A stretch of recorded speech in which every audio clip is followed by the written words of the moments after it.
Here for the Melrose Handicap. It looks like the field's almost set in line, so we'll turn it up here for the call. They're off for the Sky Bet Melrose. Novelista Raw Blue Jacket from stall 1 bustled up to try and get a position early. Also Fantasy World from stall 2, the white cap, who now begins to cross to the rail, getting in front of Novelista as they move through the first furlong. And among the early pace setters, Cape Breton with the green cap and Sea of Kings, the red cap, the Wathnun Racing Silks, right up in the leading line. With Fantasy World down at the running rail. Talisman's Time in an orange jacket is tracking the leaders, with a white-faced pair on either side of the track at the moment. Novelista close to the rail and Daiquiri Bay out wide in the beige and green. Many Men has settled towards midfield. You might just see the pink and black on the cap of Oisin Murphy, who's racing upsize Tariance with a pink cap. Golden Handshake, the scarlet sleeves just in front of that pair. Another to have a midfield position at the road crossing. Further back to Polestar, silver jacket with the blue cap, who races ahead of Love Talk, white jacket last but one. And Bosun, Will Buick, the all-silver silks at the back of the field as they head towards the end of 3/4 of a mile in the Sky Bet Melrose. And it's Cape Breton and Richard Kingscote leading the field to Daiquiri Bay, who's just about shading second at this stage, but is sitting right on the tail of the leader. And then towards the inside, Sea of Kings, red cap, a handy third. Fantasy World racing on the near side of Talisman's Time. Golden Handshake out wide is the shadow to the white-faced Novelista. And then Tariance, the pink cap, ahead of Many Men. Further back to Polestar, Love Talk, and still at the back of the field, Bosun. There'd be 10 lengths covering them. They've gone through halfway, and they're about to begin the swing for home. Cape Breton leading up to Daiquiri Bay. Sea of Kings on the inner, just a half length down. Talisman's Time disputing fourth. Fantasy World, the white cap on his inner. Then Golden Handshake sitting in midfield, 4 lengths off the pace ahead of Novelista.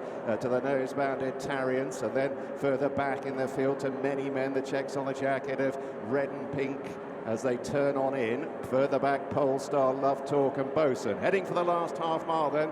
Cape Breton, green cap brings them in. White-faced Daiquiri Bay moving up to challenge. Sea of Kings on the right. Fantasy World in behind her with Novelista in the raw blue. Then Talisman's Time. Tariance in the noseband now, but into cut through the field. Many Men is being asked to improve. Murphy crouching low. Golden Handshake, scarlet sleeves has got work to do. Away to the left, Polestar running on from the rear. Just outside the last quarter mile, Daiquiri Bay puts his white face upside Sea of Kings. Here comes the nose-bounded Tariance. Many Men on the right joining under the Murphy drive. 4 across the track as they race for the last furlong in the Sky Bet Melrose. Tariance and Many Men now moving on together from Daiquiri Bay and Fantasy World. Tariance fighting this out with Many Men. They race to the shadows of the post of the Melrose. Heads up, heads down. Many Men and Tariance have gone past together, chased in by Daiquiri Bay, and then Sea of Kings, Fantasy World, Novelista and Polestar.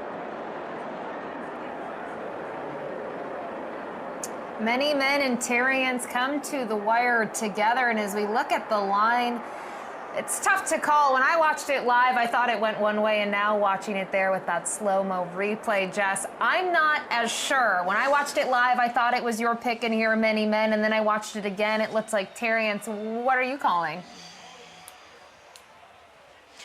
Oh, it's so close. I'm hoping it's 6, but I think 3, big white noseband, just a big frame of the horse, might have just been able to outgun Oisin Murphy on the wire. It would be gutting for Jim Boyle, his only runner here at York this week, up against the big brigade of Andrew Balding and the powerhouse that is Juddmonte.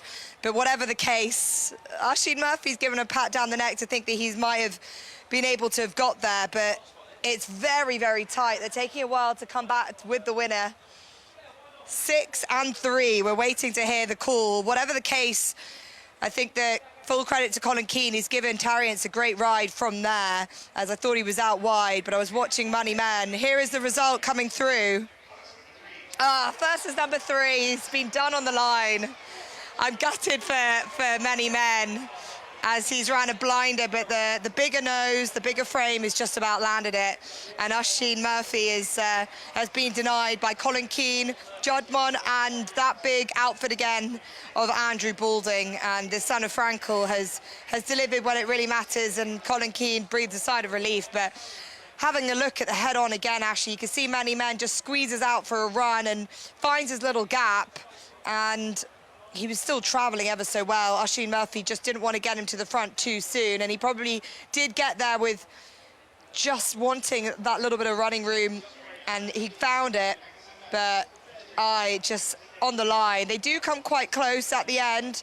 See that both horses are angling towards each other, and as they do come, there's not a huge amount between them, but it's heartbreaking if you're with Many Men, but hats off to Colin Keane. He's delivered him on the line. Huge effort from the top two, but I also think Jess Daiquiri Bay being closer to the action early in comparison to Many Men, and the winner, Terrience, ran very well to finish third here. Yeah, I certainly do agree. Alan King, who we heard from earlier, will be really pleased with that. Two very nice horses were running on strongly in front of him, but Daiquiri Bay had to do all the donkey work out in front. And don't forget, he also had a higher rating, which meant that he had a higher weight compared to Terrience.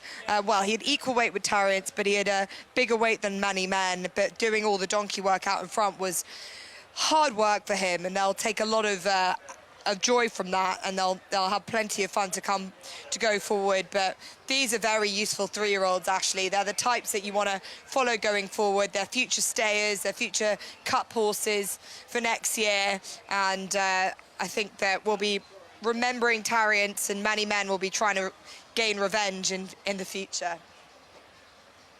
And hopefully Many Men can do that, not only for you, but for the connections. You mentioned a smaller outfit that doesn't necessarily have the big studded stars that you would see on days like today out at York. But beautiful performance here from the top two, and you can see there a good look at the son of Frankel, Terrience, and Colin Keane post-race there on the way to get their photo taken.